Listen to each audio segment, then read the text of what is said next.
صرف 5 منٹ کا مدرسہ قرآن اور حدیث کی روشنی میں۔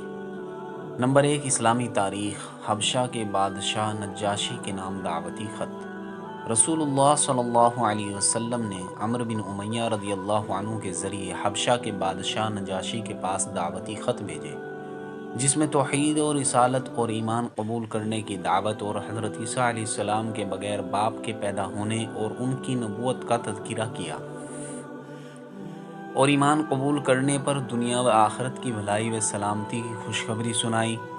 نجاشی نے آپ کے خط کو آنکھوں سے لگا کر کہا، میں گواہی دیتا ہوں کہ یہ وہی نبی ہیں جن کا اہل کتاب کو انتظار تھا، اور اسلام قبول کر کے خط کا جواب لکھوایا کہ اے اللہ کے نبی، آپ پر سلامتی، اللہ کی سلامتی، رحمتیں اور برکتیں ہوں۔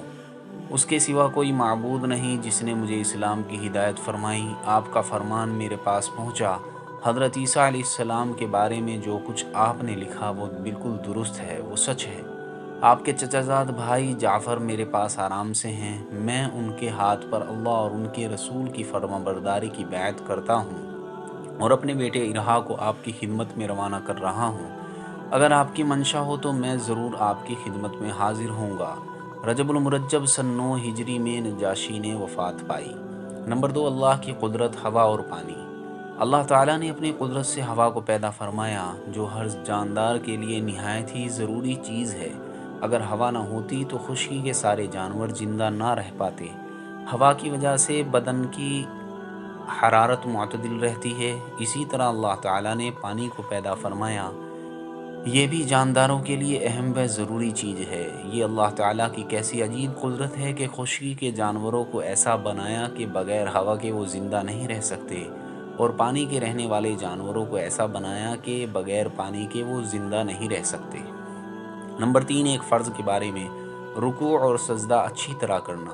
رسول اللہ صلی اللہ علیہ وسلم نے فرمایا، بدترین چوری کرنے والا وہ شخص ہے جو نماز میں سے چوری کر لیتا ہے۔ صحابہ کرام نے عرض کیا، یا رسول اللہ، آدمی نماز میں سے کس طرح چوری کر لیتا ہے؟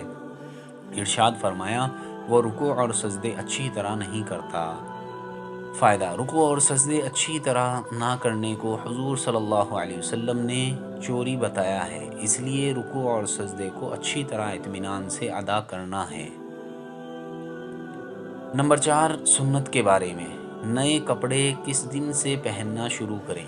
رسول اللہ صلی اللہ علیہ وسلم جب کبھی نئے کپڑے پہنتے تو جمعہ کے دن پہنتے۔ نمبر 5، ایک اہم عمل کی فضیلت، توبہ کرنے کا ثواب۔ رسول اللہ صلی اللہ علیہ وسلم نے فرمایا، سورج کے مغرب سے نکلنے سے پہلے جو شخص توبہ کر لے گا اس کی توبہ قبول کر لی جائے گی۔ نمبر 6، ایک گناہ کے بارے میں، والدین کے نافرمان کو دنیا میں سزا۔ رسول اللہ صلی اللہ علیہ وسلم نے فرمایا، اللہ تعالیٰ ہر گناہ کی سزا قیامت تک مؤخر کر دیتا ہے، مگر اللہ تعالیٰ ماں باپ کی نافرمانی کرنے والے کو مرنے سے پہلے دنیا ہی میں سزا دے دیتا ہے۔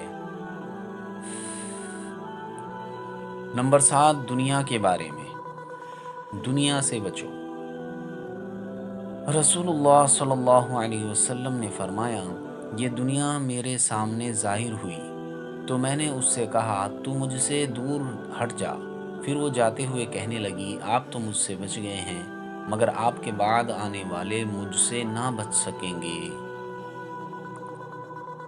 نمبر 8، آخرت کے بارے میں، قرآن میں اللہ تعالیٰ فرماتا ہے، جس دن ایمان والے مرد اور ایمان والی عورتوں کو دیکھو گے کہ ان کا نور ایمان ان کے آگے اور ان کی داہنی طرف دوڑے گا، ان سے کہا جائے گا، آج تم کو ایسے باغوں کی خوشخبری دی جاتی ہے جن کے نیچے نہریں جاری ہیں، وہ ان باغوں میں ہمیشہ رہیں گے، یہ بہت ہی بڑی کامیابی ہے۔ نمبر 9، طب نبوی سے علاج، اعصابی اثرات کا علاج۔ حضرت ابو لیلہ رضی اللہ عنہ فرماتے ہیں کہ میں خدمت نبوی میں حاضر تھا کہ ایک دیہاتی آیا اور کہنے لگا، میرے بھائی کو تکلیف ہے۔ آپ نے دریافت فرمایا، کیا تکلیف ہے؟ اس نے کہا، کچھ اثرات ہے۔ آپ نے فرمایا، اسے میرے پاس لاؤ۔ چنانچہ لایا گیا تو حضور صلی اللہ علیہ وسلم نے چند آیتیں پڑھ کر دم فرمایا، جس سے وہ بالکل ٹھیک ہو گیا۔ وہ آیتیں یہ ہیں: سورہ فاتحہ، سورہ بقرہ کی 4 آیتیں اور درمیان کی 2 آیتیں اور آخر کی 3 آیتیں، اور سورہ آل عمران کی 1 آیت، آیت الکرسی اور سورہ اعراف، سورہ جن کی 1 آیت اور سورہ مؤمنین کی 1 آیت اور سورہ صفات کی 10 آیتیں اور سورہ حشر کی آخری 3 آیتیں اور سورہ قل هو اللہ احد، سورہ فلق اور سورہ ناس۔ نمبر 10، قرآن کی نصیحت۔ قرآن میں اللہ تعالیٰ فرماتا ہے، تم گواہی مت چھپایا کرو، جو شخص اس کو چھپائے گا تو یقیناً اس کا دل گناہ گار ہوگا، اور اللہ تعالیٰ تمہارے کاموں کو خوب جانتا ہے۔ اللہ تعالیٰ ہمیں عمل کرنے کی توفیق عطا